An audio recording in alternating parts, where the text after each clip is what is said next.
Rahim.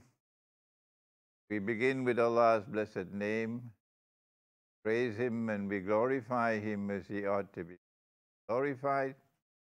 And we pray for peace and for blessings on all His noble messengers, and in particular on the last of them all, the blessed Prophet Muhammad, sallallahu ta'ala alayhi wa sallam, as we greet you from the studios of the Islamic Broadcasting Network here in my beautiful Caribbean island of Trinidad, with Assalamu alaikum wa rahmatullahi wa barakatuh, wherever you may be in the world, and also here in Trinidad. It is Yawmul Ahad, the day of Sunday, the first day of the week, and I'm already sleepy. So I have some coffee here to keep me awake. Not the kind of bun Yemeni I used to get in Kuala Lumpur from the Yemeni shops, but it's not bad. Coffee here in Trinidad. Have a change in our live broadcasting. Inform you that it's no longer the YouTube live broadcasting on IBN Master, but now it's now changed IBN at the bottom of the screen. So IBN TV for live streaming, and also IBNTT.com for live streaming.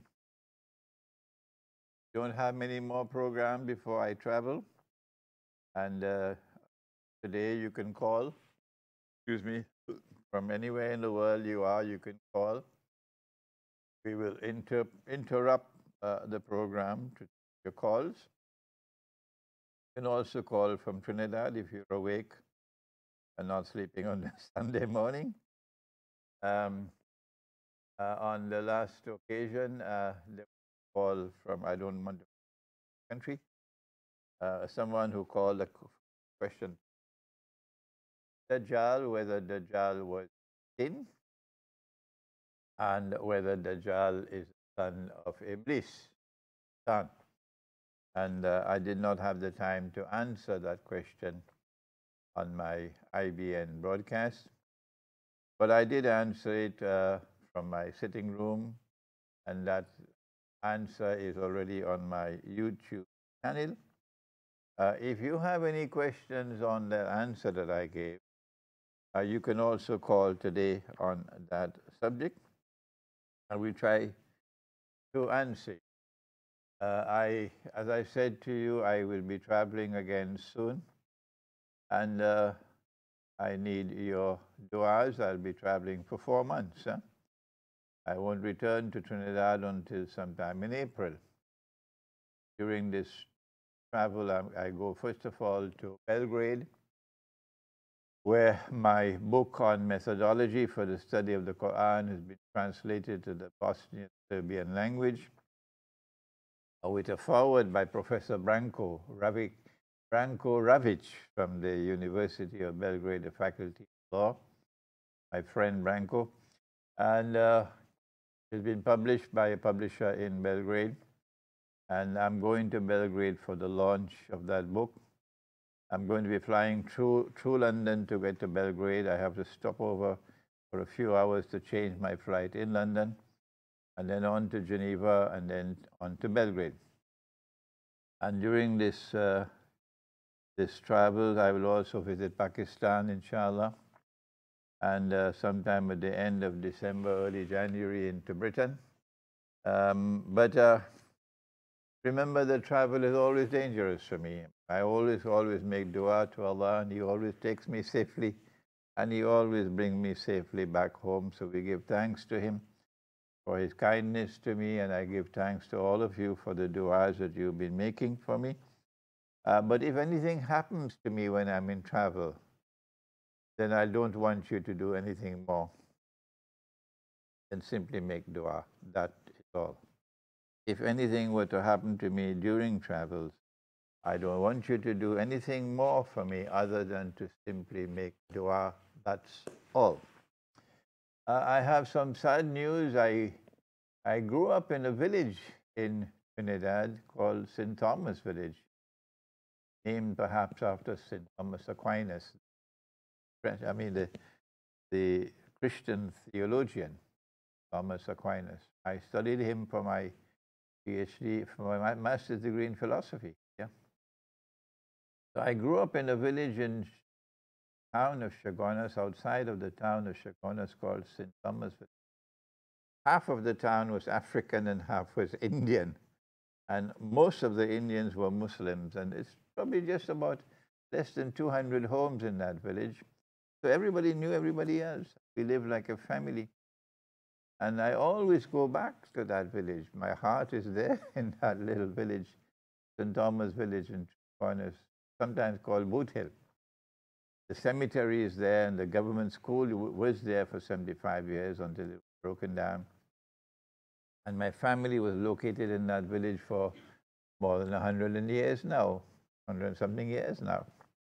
My great-grandfather, my grandfather, my father. And I grew up in that village, and there were my friends with whom I played cricket, and I played table tennis, and I played other games. We grew up together as children and as teenagers. And as I go back to the village, less and less remain of those friends. They're all going away from the world until there are very few left now. And there was one who had a stroke a few years ago. His name was Vernon Brown. Vernon Brown. And we used to call him Browns, and sometimes people used to call him Muggs. And as a child, he and I were playing together and so on. We had a love for each other. He's Christian, I'm Muslim, but we grew up as brothers. And since he had the stroke, I went to visit him more frequently. He's on bedridden.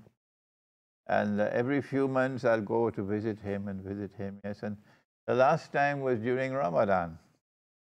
I took my brother with me, and I took another friend with me.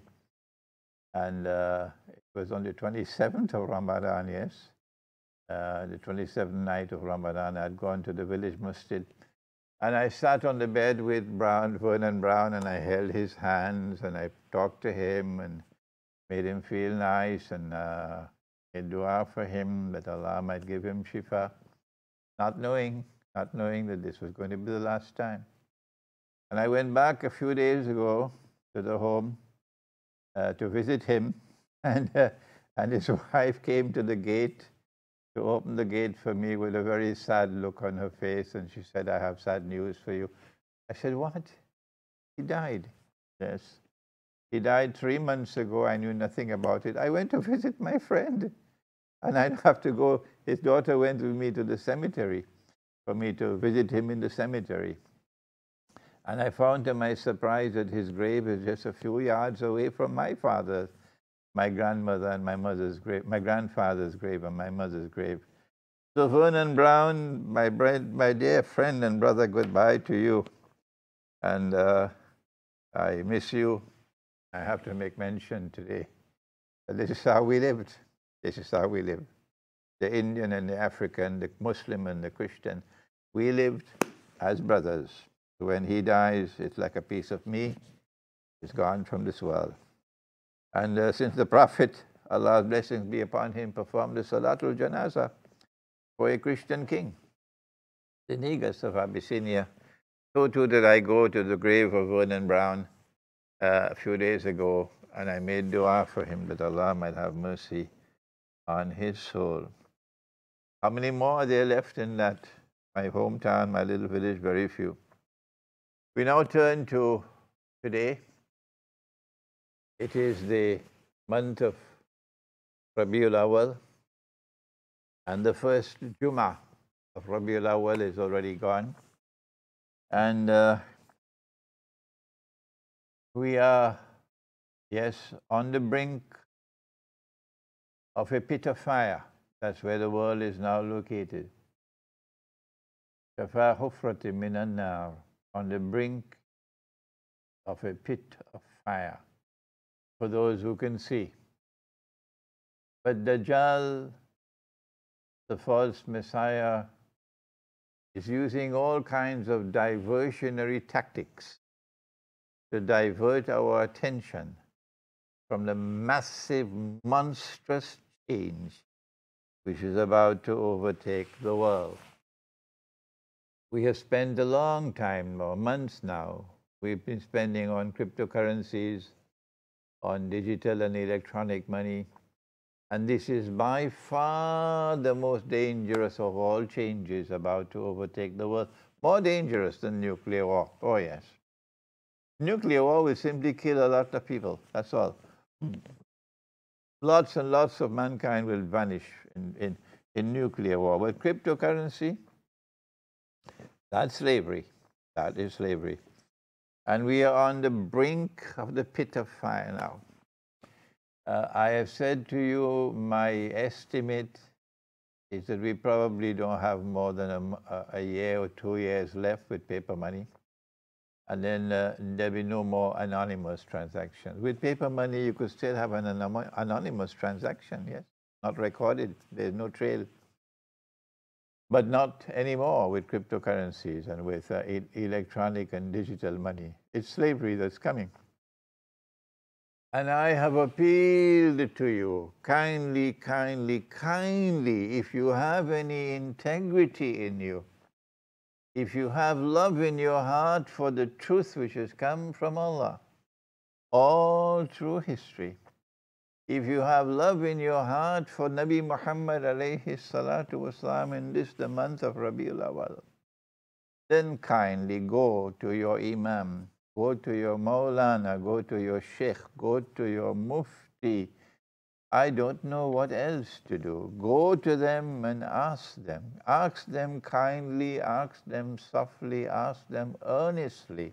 Tell us, please, while still there is time for you to answer.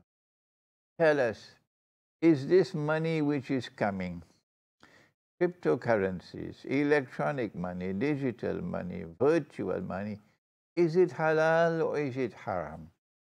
Is it makruh? Should we just avoid it? We do not want an answer from you just by word of mouth. We want something in writing. We want something in the form of a legal opinion, or it's called a fatwa. We want it. Go and ask them for a fatwa. Go to your Darul Ulum and ask them, kindly give us a fatwa on this money which is coming. Bitcoins that Malaysia has now legalized. Iran, I understand, is preparing to legalize in the sense of recognizing it as legal tender. Ask them, is this halal money or is it halal to be used as money or is it haram to be used as money? Go and ask them for an opinion. And while you are there with them, you can also ask them, what about the money which we've been using for the last 100 years? Since the Europeans invaded our territories and by the point of a naked blood-stained sword, and in unjust wars they defeated us and they colonized us. And then they took gold and silver coins out of the market and they replaced it with this paper money. And then they gave us the Bretton Woods Accord and the International Monetary Fund and His Majesty the US dollar as the international currency, replacing the sterling pound. And then came the petrodollar. And now we're being told there's a petro yuan coming. Is this paper money halal or haram that we've been using all this time? Can we use the paper money to pay our zakat? Ask them. Give us a fatwa. Can we use the paper money for buying and selling? Is it halal or is it haram? We want an answer. Can we use the paper money to pay the meher when we get married? Can we use the paper money to perform the hajj? Can we use the paper money to build a masjid in which we perform our salat? I'm asking you. 100 years ago, our scholars of Islam were doing that favorite pastime called, in French, faire dodo. We still use the term in Trinidad. Faire dodo means to fall asleep, to sleep.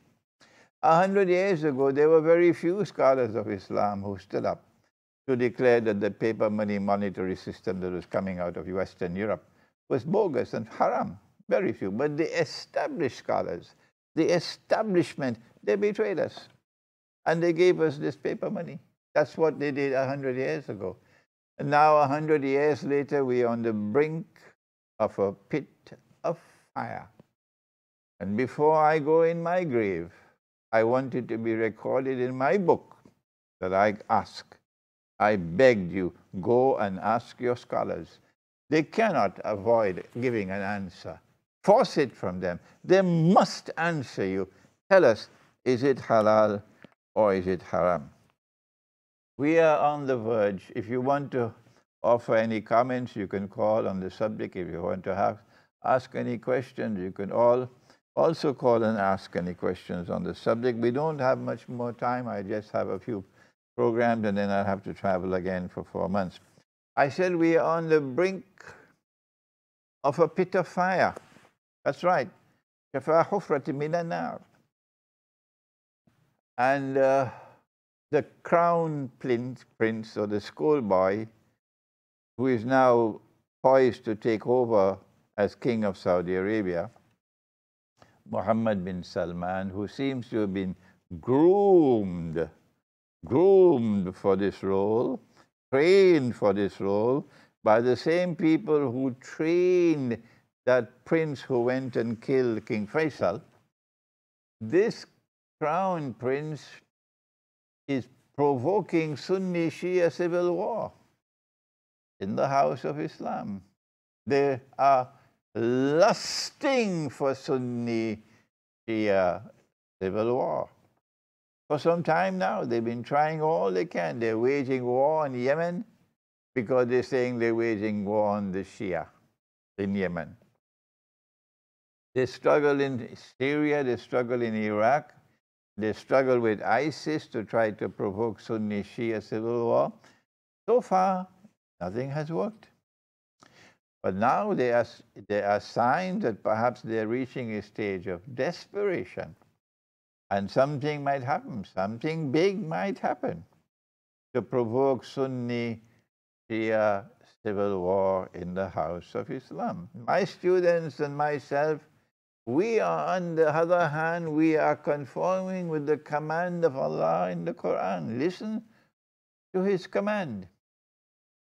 In this month of Rabiul Awal, when there are those with boxing gloves in their hands, waging boxing matches against their brother Muslims. In this month of Rabiul Awal, take off your boxing gloves and listen to the Quran. Allah says in the Quran, it's a command. It's a command. And the command is directed to all Muslims. All Muslims. He says, وَاعْتَسِبْ بَعْدَ أَعُوذُ بِاللَّهِ مِنَ الشَّيْطَانِ الرَّجِيمِ وَاعْتَسِمُوا بِحَبْلِ اللَّهِ جَمِيعًا وَلَا تَفَرَّقُوا. Hold on, all of you together. Hold on to the rope of Allah, which is the Quran.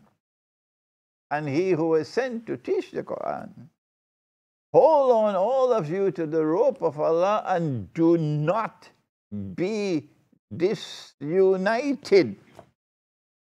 Whether you are on this side of the fence with your boxing gloves in Rabiul Awal, or you're on the other side of the fence with your boxing gloves in Rabiul Awal, I'm talking to both of you. Take it off. Take off those boxing gloves and listen to the command of Allah. وَاعْتَسِمُوا بِحَبْلِ اللَّهِ جَمِيعًا وَلَا تَفَرَّقُوا. Shame on you. Shame on you for your boxing gloves. Fighting with your brother Muslims over peanuts. Hold on to the rope of Allah and do not be disunited. And if you violate this command, you got a surprise waiting for you in the grave, because you have violated Allah's command. So now we are struggling because we don't say of the Shia that they are kuffar. Not at all. We do not agree with the Shia. We believe that they are misguided in their view that Allah is the one who appoints all the khulafa who succeed Nabi Muhammad ﷺ as leaders, and they call them imams. And we differ with them when they dismiss Abu Bakr Siddiq as a usurper, And we differ with them when they dismiss Omar Farooq alayhi salam as a usurper. That's a grave charge. That's a very grave charge. And we differ with them when they say of Uthman radiallahu ta'ala anhu, he's a usurper, hijacking the leadership from the one who is divinely appointed. We differ with them on that subject, with their theory of the imamate. And we have said that if you have a theory of imamate, that Allah has done this, Allah has chosen that the succession must be from the Ahlul Bayt, it must be in the Quran and not in the mutashabihat. Because if you interpret an ayah mutashabiha of the Quran, you must say Allah knows best. I can be right or I can be wrong. You can't build a belief system on that. I can be right or I can be wrong. Come on, wake up. It has to be in the ayat muhkamat. If it's not there in the ayah of muhkamat, you cannot declare that this is a part of the belief system of Islam. So we differ with the Shia on that issue, but we don't say they are kuffar. You say they are kuffar, then you'll have to answer in the grave if you are wrong.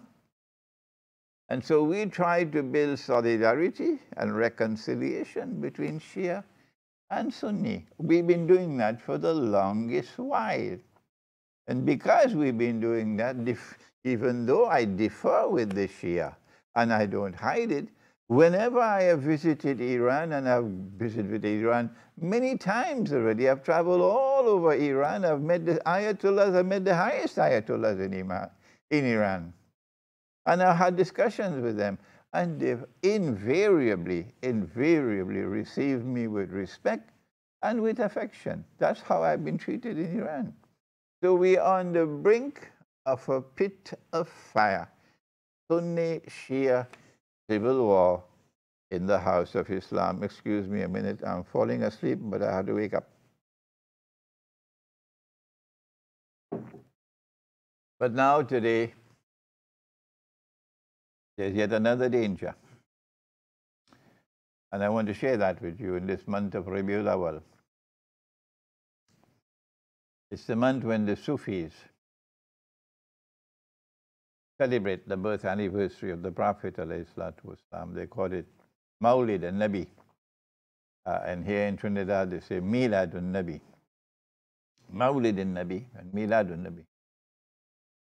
Of course, the celebration of the birth anniversary of the Prophet ﷺ is not and has never been a part of the Sunnah. No. Neither the Sunnah of the Prophet ﷺ nor of his companions. No.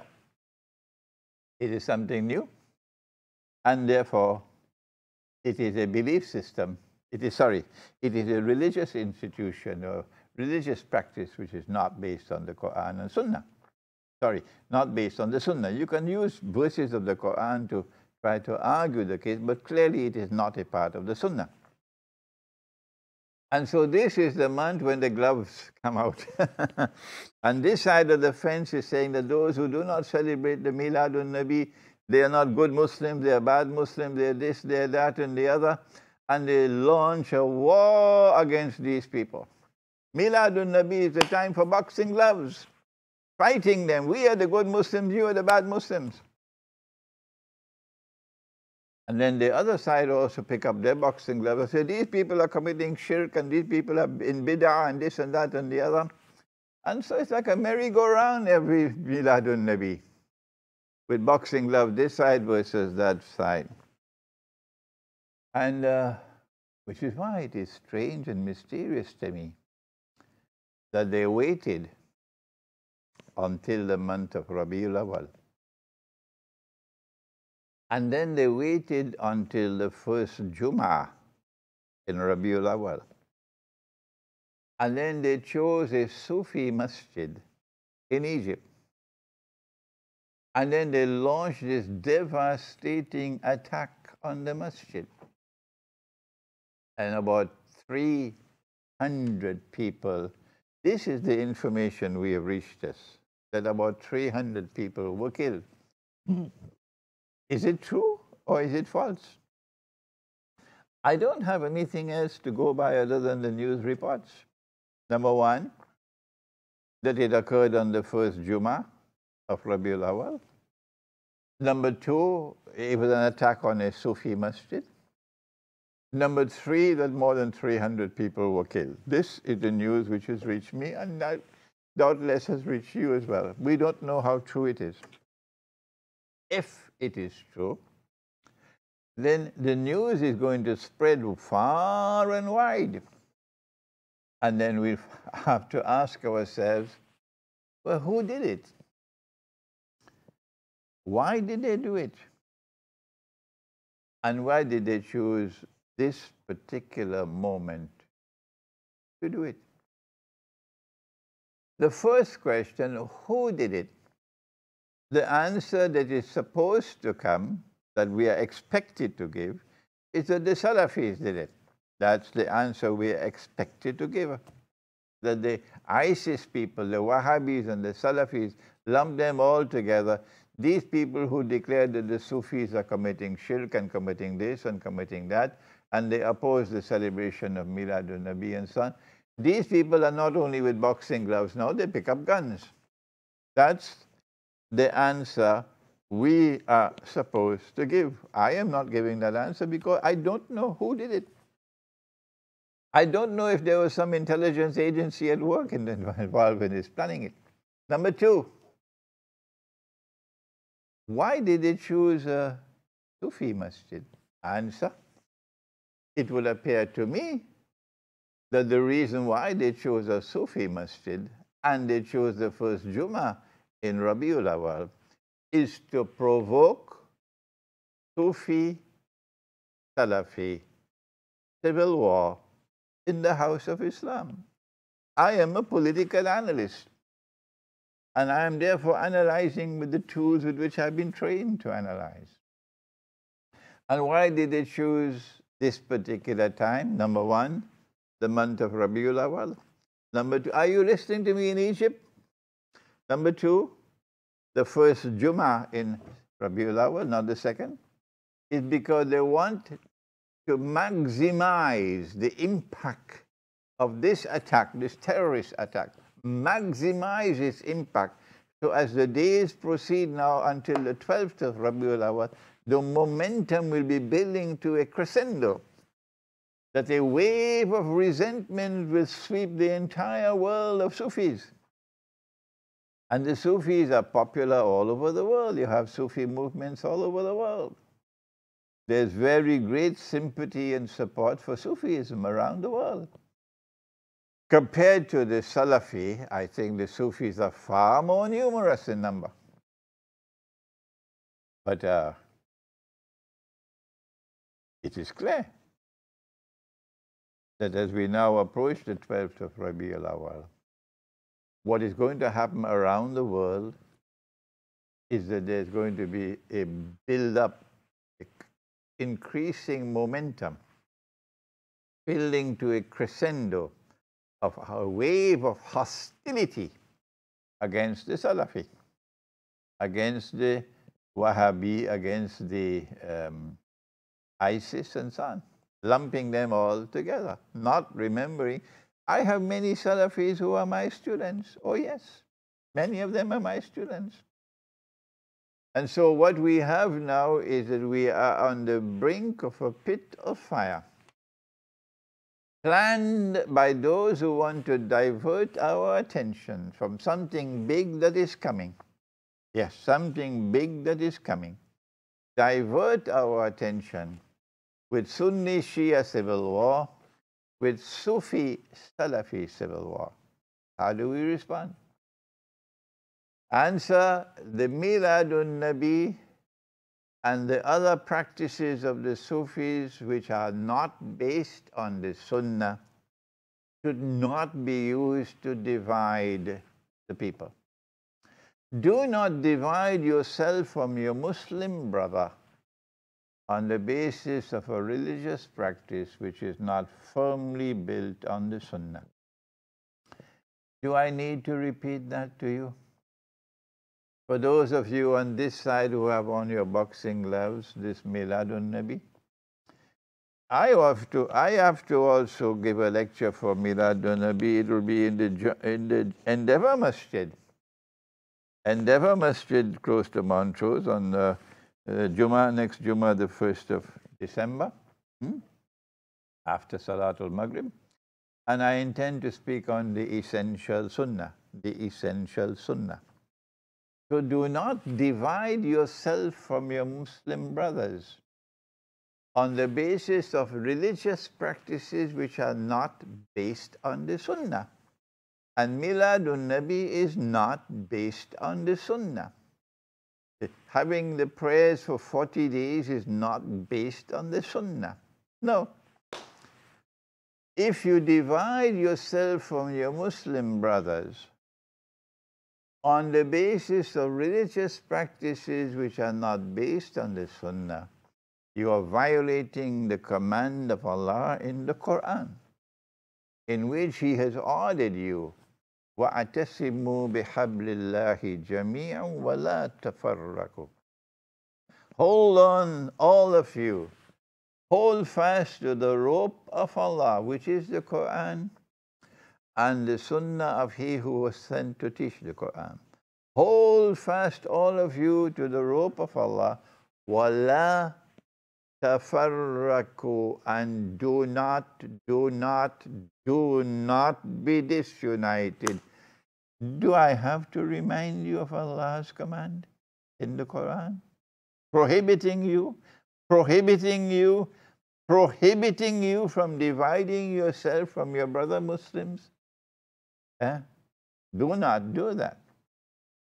So this is how we respond to the Sufi, Salafi civil war, which is now coming. Do not divide yourself from your Muslim brothers on the basis of religious practices which are not based on the Sunnah. My teacher, Maulana Dr. Muhammad Fadlur Rahman Ansari, rahimahullah, was a Sufi Sheikh. Have I ever hidden that from you? No, not at all. I am proud to have him as my teacher. I am honored to have him as my teacher. And I cherish the very dust on which he walked. Yes, that's the status of Maulana Dr. Muhammad Fadlur Rahman Ansari, rahimahullah, who was a Sufi Sheikh of the Qadiriya order. And if anyone is annoyed over my praise for my teacher, then I don't care for your annoyance, not at all. I don't care 2 peanuts for your annoyance, not at all. You're not going to stop me from honoring my teacher, not at all. Whatever be the price I have to pay, I'm prepared to pay for it. He was my teacher, and a greater teacher than any of your teachers that you have. And if Allah today has blessed me with whatever little knowledge I have, mashallah, mashallah, mashallah for that teacher who trained me. And he was a Sufi Sheikh. And I took the bay'ah with him at his hands to join the Sufi order, the Qadiriya order, in 1960, right here in Trinidad, when I was 18 years of age, at the Jama Masjid in San Fernando. But today, I no longer identify myself as Sufi. No. And every single thing that I teach and every single thing that I write is based on the Quran and the Sunnah. I try never, never, never to step out of the Sunnah and on the Quran when I teach and when I write. Go and check my record and you'll see. So then why do I no longer identify myself as Sufi? Even though what I teach and what I write is the essence of Sufism, meaning al-ihsan. What is the reason that I no longer identify myself as the Sufi? But if you invite me to a Sufi zikr, Naqshbandi zikr, I'll come and I'll join you in the zikr. Yes, of course. If you have a Sufi gathering and you invite me, I'll come and I'll join you in your Sufi gathering. And if anyone is annoyed with me for that, I don't care 2 peanuts. No, I don't care 2 peanuts for your annoyance. There are many other scholars and teachers. Go find someone else. Leave me alone. I don't care for you. I don't need you if you're more learned than I am. Just go your way. If I'm wrong and you can correct me, yes, I must be humble enough to accept my mistakes. Otherwise, I'd be a fool. But simply being annoyed with me because a Sufi in a gathering invites me to join them in a zikr, and I go and I sit with them in the zikr, and you get annoyed with me for that? No, man, not at all. I don't care for your annoyance. So this is how we respond.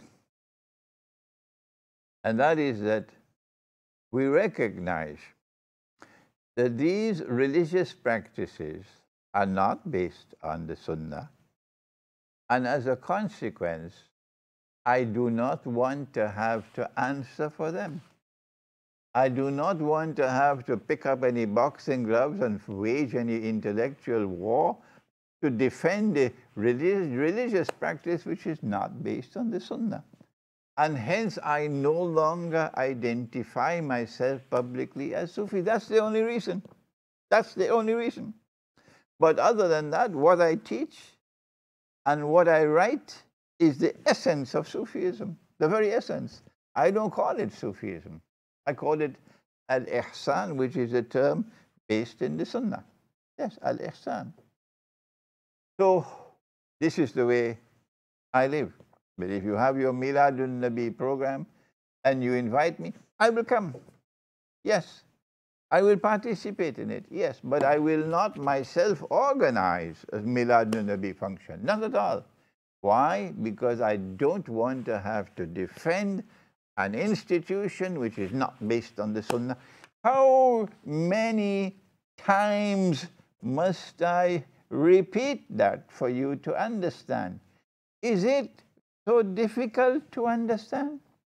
What's wrong that you cannot understand it? It is not based on the Sunnah, but that does not mean that it is haram. It is not based on the Sunnah, but that does not mean that there is evil in it.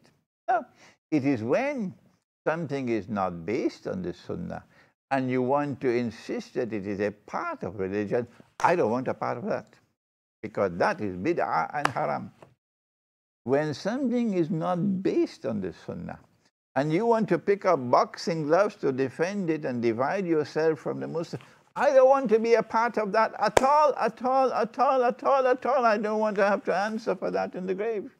No. Those who want to pick up their boxing gloves and fight battles and battles over things which are not based on the Sunnah, let them go their way.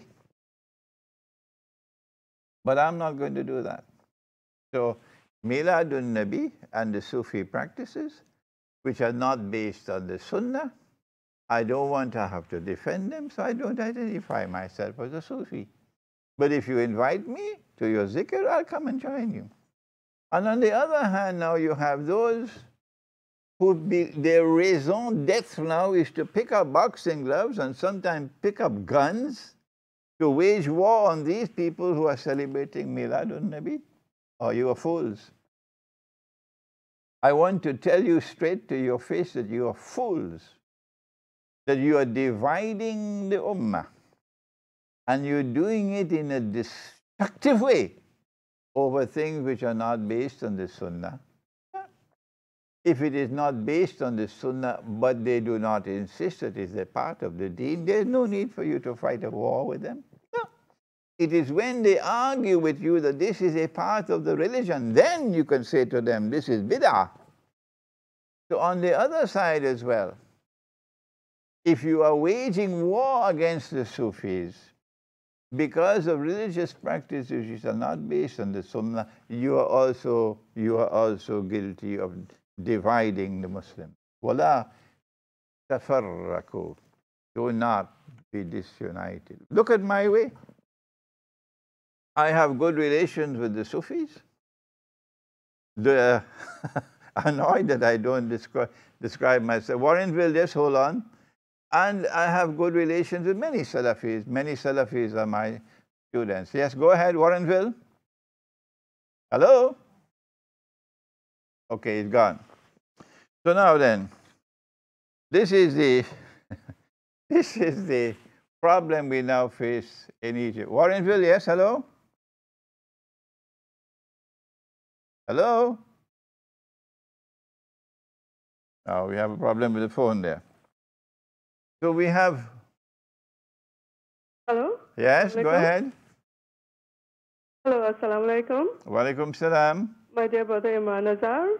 Yes. This is a call from Warrenville. Yes. And I'd like to say to the Muslim community that right now what is going on in the world is far more important, and what we have to deal with all these wars and what is going to take place and the nuclear war and things like that, than for people to put on boxing gloves and to deal with whether we are Sufism or Salafism or Wahhabism.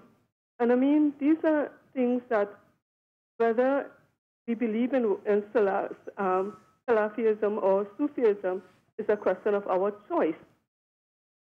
And whether what type of zikr we believe in is our choice.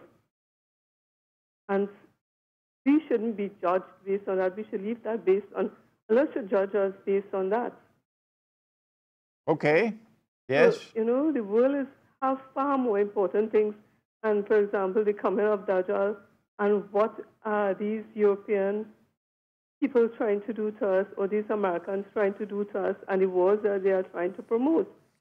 So, you know, it's why these little trivial things are getting to our Iman and getting to us.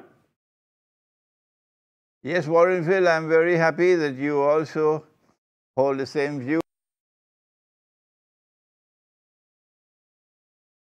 Sucked into this civil war, Sufi, Salafi civil war, Shia, Sunni civil war, but rather we should be trying to build bridges between ourselves and build solidarity and unity with the ranks of the Muslims in conformity with the command of Allah in the Quran. وَاعْتَسِمُوا بِحَبْلِ اللَّهِ جَمِيعًا وَلَا تَفَرَّقُوا. Hold on to the book of Allah, hold on to the Sunnah of the Prophet ﷺ. And for things which... we are falling into their hands, we are falling into their trap. That's right, they're setting a trap for us in Egypt. And as the days approach now for the 12th of Rabiul Awal, what happened in Egypt is going to spread all over the world, and there'll be increasing hatred and hostility from both sides to each other. And we're on the brink of a pit of fire that is Sunni Shia civil war, and now Sufi Salafi civil war in the House of Islam. And these are essentially craftily designed diversions to divert our attention for something tremendously destructive, you know, exactly, which is around the corner. Why doesn't we as Muslims open our eyes and see these things? Well, I'm happy. I'm very happy that you're using the term open your eyes. Okay, we have a call from Canada. Can I take it, please? Thank you, Warrenville. Hello? Hello, Sheikh Imran Hosein. May Allah bless you. Assalamu alaikum, brother. How are you? Not bad, not bad. My friend, I had a question. It's kind of a double question. I'll try and make it fast. It's about Surah Kaf in the Quran. Do you mind? Yeah, speak a little slower. Yeah, go ahead. Surah Al-Kaf of the Quran. Okay, so I'm going to read you my book, which is the Sahih International Quran. Slower. It's in English. Speak a little slower for me. Go ahead, yeah. Okay, and Allah says, and had you been present, you would see the sun when it rose, inclining away from their cave on the right. Yeah. And when it set, passing away from them on the left, while they were laying within an open space thereof, that was from the signs of Allah. Right. He whom Allah guides is the rightly guided, but he who Allah leaves astray, never will we find for him a protecting guide. Right, that's Surah Al-Kaf. And you would think them awake while they were asleep, and we turn them to the right and we turn them to the left while their dog stretched his forelegs at the entrance. Yes, this is Surah Al-Kaf. You would have turned from them in flight and been filled by them with terror. What does that mean? Yeah, what's the question? Well, when it says, if you had looked at them, you would have been turned from them in flight, you would have turned from them in flight and been filled with them by terror. Like they were asleep, but I'm just trying to figure out what Allah means by that. Okay. All right. This This question is not pertaining to cryptocurrencies and so on, nor to the Sunni, Shia, or the Sufi, Salafi civil war, but it pertains to Dajjal. Of course it does. It pertains to Dajjal. It is in Surah Al-Kahf of the Quran, so we can take a few minutes to try to explain to you. Surah Al-Kahf is one of my favorite surahs of the Quran. And these young men, and remember they were young. The Quran is directing attention in the end time to the strategic role to be played by the young. If you're young, I hope you're listening to me today. That these young men lived in a world which was essentially godless. That's right, essentially godless. هَؤُلَاءِ قَوْمٌ اتَّخَذُوا مِن دُونِهِ أَوْلِيَاءَ. Essentially godless, turning away from Allah, turning to other than Allah, turning to Parliament, for example. And in the process, they were committing shirk. And these young men did not go to sleep, eat biryani and then go to sleep and say, well, no, I can't do anything about that, because if I do it, they're going to say I'm a terrorist, they're going to shut down my business, they're going to put my name on a no-fly list. No, these young men stood up and they proclaimed the truth in defiance of the world. That's what they did. That is the sunnah of the young in Akhirul Zaman. If it is right, stand up for it.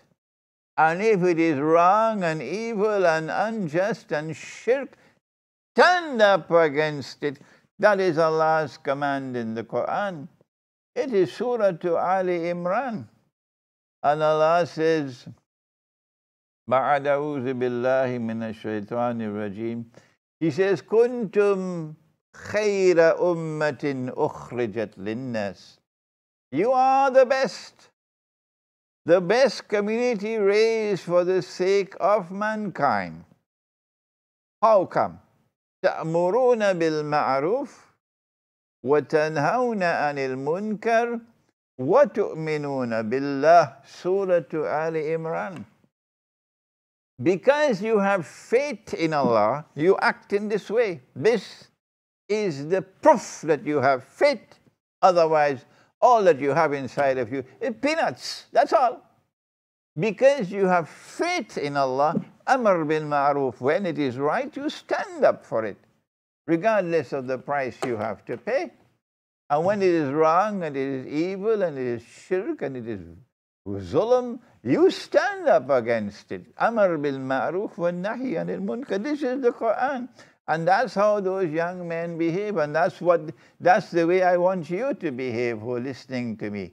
I want you to be men and women with backbones, not those who will bend in servility and slavery before their masters, the slave masters who today rule the world. Allah didn't send Islam into the world to create mice. No. Allah sent Islam into the world to create men and women with courage and determination who would stand up and struggle that the truth might triumph over all rivals. These were the young men who behaved like that. And when you behave like that, they'll come against you. Life is not going to be difficult. It will be so difficult that the Prophet said that holding on to Islam will be like holding on to hot coals. If you don't feel hot coals in your hand when you hold on to Islam, it's not Islam you're holding on to, something else. Yes. Yeah. Yes, so they had to flee. And they fled to a cave. They made hijrah. And we have to make hijrah as well. We have to flee. We have to disengage. We have to withdraw. I've been saying that all the time. This is Surah Al-Kahf. And when they fled to the cave, Allah put them to sleep. And they slept for 300 years. But while they were sleeping, this is the passage you just recited. While they were sleeping, Yeah. Allah caused their bodies to roll from left to right, right to left. Because the sunlight was entering the cave morning and evening. Morning and evening. So in the morning, when the sunlight entered from this side, the bodies will roll towards the sunlight. And in the evening, when the sunlight entered the cave from the other side, the bodies will roll to the other side. Why? Attraction to sunlight. And the sunlight is now transformed into energy. And that energy kept the vital organs alive. I think it's called photosynthesis and phototropism, if my scientific knowledge is still intact. And so the Quran is giving us a hint that in Akhirul Zaman, in the end times, you have to turn to solar energy.